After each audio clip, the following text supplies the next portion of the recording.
I'm Art Self with Pixel Pen, and this is the ABXY video review of EA's Army of Two for the Xbox 360 and PlayStation 3. Times are changing and defending America is getting harder, so the Army elects to send in two mercenaries to finish the job. The two brutes have a resume riddled with lead slug bullet points, which more than qualifies them as the tag team of death. The storyline functions, but in no way does it hold any surprises. There's just enough story to keep these men drawing and pimping out their guns. Yes, pimping, but I'll get to that in a minute. Army of Two will pit gamers against terrorists in 6 missions, which makes a short game. If you sit down for an afternoon, you should be able to play through the game in an afternoon. But the game focuses on utilizing teamwork to complete the missions. There is something that resembles a conspiracy, but no one will care, and a climatic twist that is supposed to be a surprise, but a yawn from the audience will suffice. But that's not really the focus of the game. How much spent ammunition blankets the ground and bullet holes pockmark the walls is. Missions are just extensions of the term, shoot 'em up. It's more like, blow 'em up, shoot 'em up, headbutt 'em up, beat 'em down, fire wildly 'em up, and then multiply that formula by 6 missions, and you have Army of Two. To try and battle against redundancy, Army of Two features the aggro system, which is another name for diversion. One player with a big gun will take cover and begin firing wildly. Killing guys is a plus, but not exactly the point. Or blowing things up or throwing grenades, and after enough chaos, they are said to be glowing red. This means that the player has all the enemy's attention, and the second player is then said to be invisible. And they are ignored by the enemy, and are able to flank and inflict a flurry of bullet-laced kisses to the back of their heads.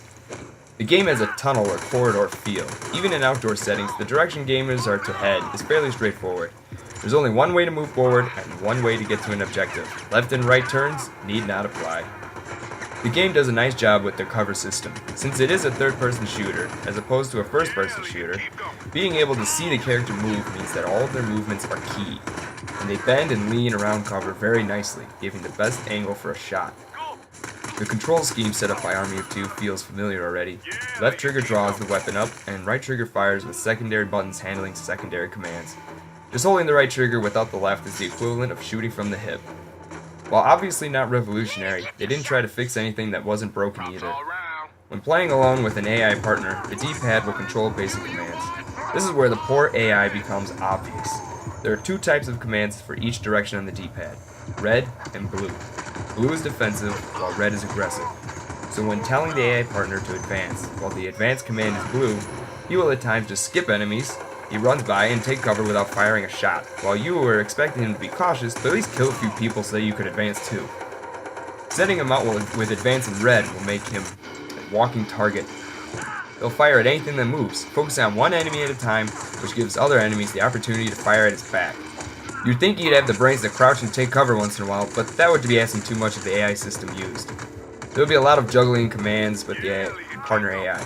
Trying to focus on what you're doing and killing guys and making sure enemies don't get too close so they don't melee you becomes a chore when you have to simultaneously make the partner advance in red and watch him until he is far enough and put him in blue to take cover. Enemy AI is just as poor. They'll duck and hide, but the overall feel is arcade-like.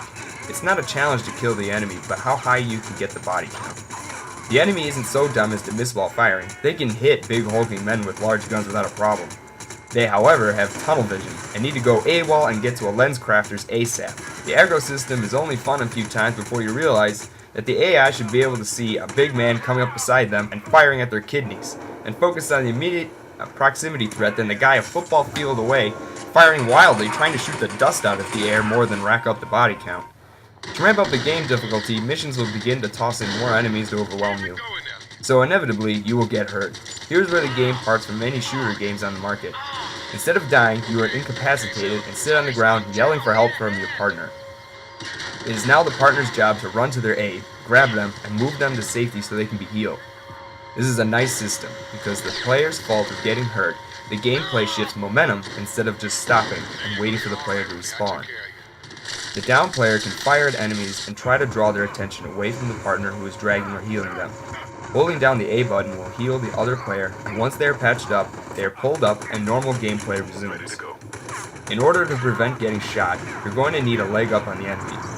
Each complete objective and missions brings in cash, since you are after all a mercenary and private military.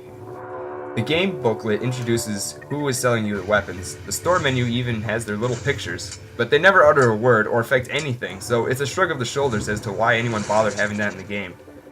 There are a few types of weapons: primary, secondary, special armor. There are a lot of guns, and there's a lot of money to be gained from missions to buy them. Within each gun are sub-menus to purchase add-ons like silencers, larger clips, shield, and my favorite, pimping. When you have so much money and no more add-ons to spend it on, blow it on pimping. Let's be honest, everyone has always wanted a platinum-plated AUG with a gold sniper rifle strapped to their backs. Gangster Rap has nothing on this bling. When weapons don't pack enough punch, maybe your forehead does. Melee attacks deliver a bone-crunching sense of satisfaction. Army of Two has a fascination with the ragdoll effect, sending enemies flailing into the air or crashing into environment elements.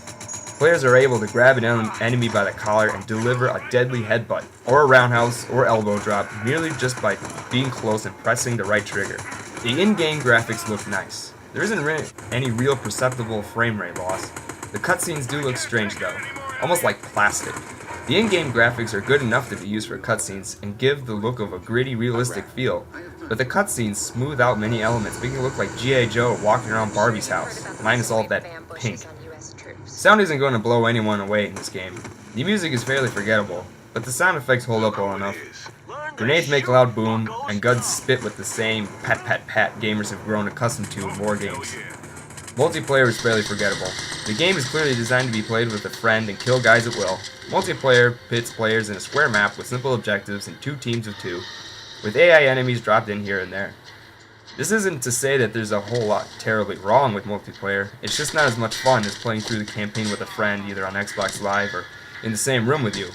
So what is Army of Two? It provides an opportunity to talk to friends, yelling out, "Okay, I'll move around here and get them, just wait," or "I'll hold them back and you sneak around," which can be great fun, but the game has the same quality as several shooters already out, which provide a higher quality shooting experience. Besides, Army of Two doesn't actually try to change the genre or progress the game type. It feels like you played it already. Even with Army of Two's back-to-back moments where you and a partner go back-to-back and in bullet time just lay lead into the faces of every enemy, it isn't enough to say that it's new and inventive. Aggro is just flanking, which is in no way new. So Army of Two gets a 7.5 out of 10. And should you buy it, rent it, or forget it? I say rent it first. Give it a try. Maybe you'll find the 7.5 score enough to own, but Army of Two feels like a rental.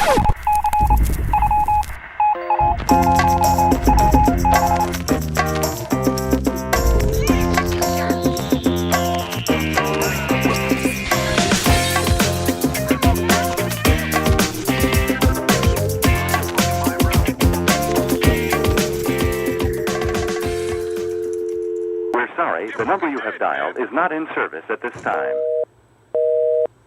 You're fucking dead, man.